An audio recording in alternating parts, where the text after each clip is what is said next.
তার ফোনে একটা লাস্ট মেসেজ এসেছিল, I never stopped loving you. Hello guys, কেমন আছো তোমরা? আশা করি সবাই ভালো আছো। ম্যাম মহুয়ার চ্যানেলে সবাইকে স্বাগত। আমার চ্যানেলটাকে তোমরা সাবস্ক্রাইব করে দেবে, আর গল্পগুলো যদি তোমাদের ভালো লাগে তাহলে অবশ্যই শেয়ার করবে, ঠিক আছে? আজকে একটা নতুন গল্প নিয়ে চলে এসেছি তোমাদের সঙ্গে শেয়ার করতে। গল্পটা হচ্ছে সেই রাতের মেসেজ। বুঝলে, রাতটা ছিল অনেক শান্ত, বৃষ্টি পড়ছিল খুব ধীরে ধীরে। ফোনটা হাতে নিয়ে রিয়া একটা মেসেজ পেয়ে চোখটা বড় হয়ে গেল। তুমি এখনো আমাকে মনে করো?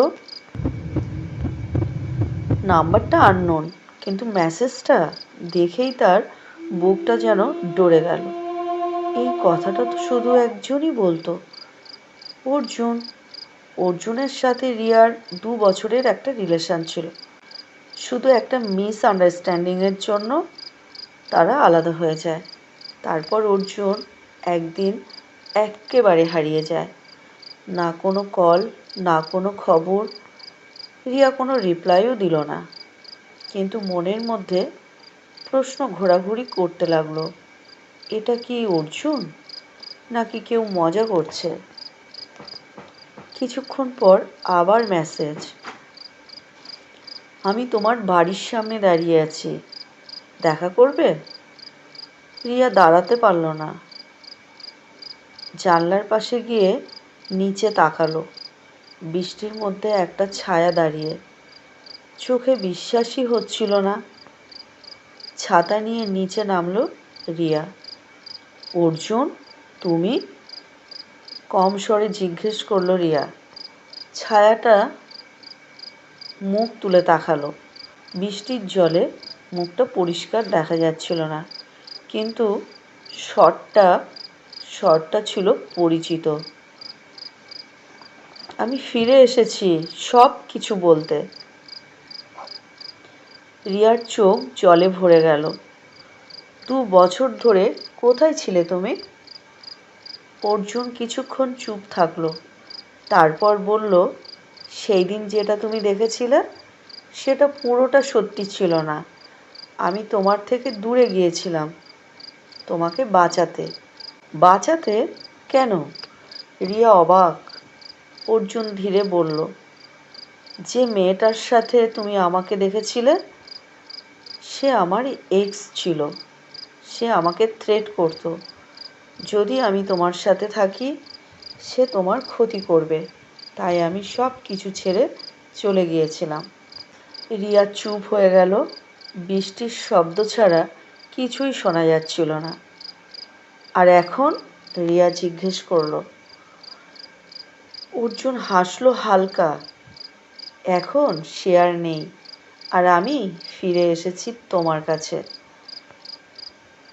রিয়ার মন যেন ভিজে গেল বৃষ্টির সাথে সাথে, কিন্তু কিছু একটা ঠিক লাগছিল না। তোমার ফোনটা দাও, রিয়া বলল। অর্জুন কিছুক্ষণ চুপ করে থাকলো, তারপর বলল, আমার ফোন নেই, আমি শুধু একটা মেসেজ পাঠাতে পারছিলাম। কিভাবে? রিয়া চোখটা ছোট্ট করে জিজ্ঞাসা করলো। হঠাৎ বিজলি চমকালো।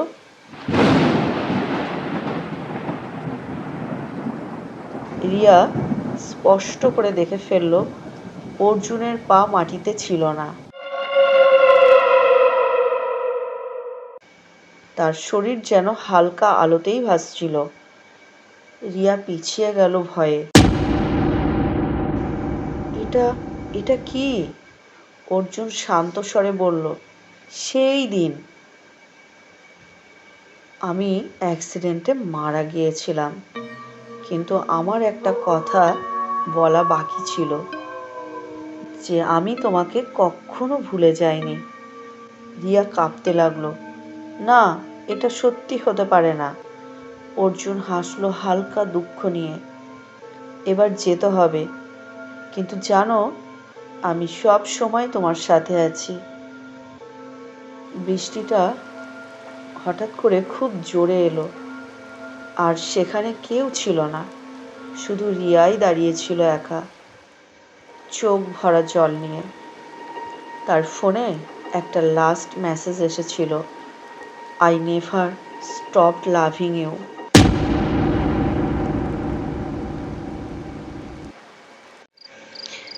এটা হচ্ছে পার্ট 1। ঠিক আছে, পার্ট 2টা আবার নেক্সট দিনে তোমাদের সঙ্গে শেয়ার করব। আজ এই পর্যন্ত, দেখা হবে পার্ট 2র গল্প নিয়ে। তোমরা ভালো থাকো, সুস্থ থাকো, আর আমার চ্যানেলটাকে সাবস্ক্রাইব করে পাশে থাকবে বেল আইকন অন রেখে। তাহলে এরকম নিত্য নতুন আরও গল্প তোমাদের সামনে চলে আসবে সবার আগে। Best of luck.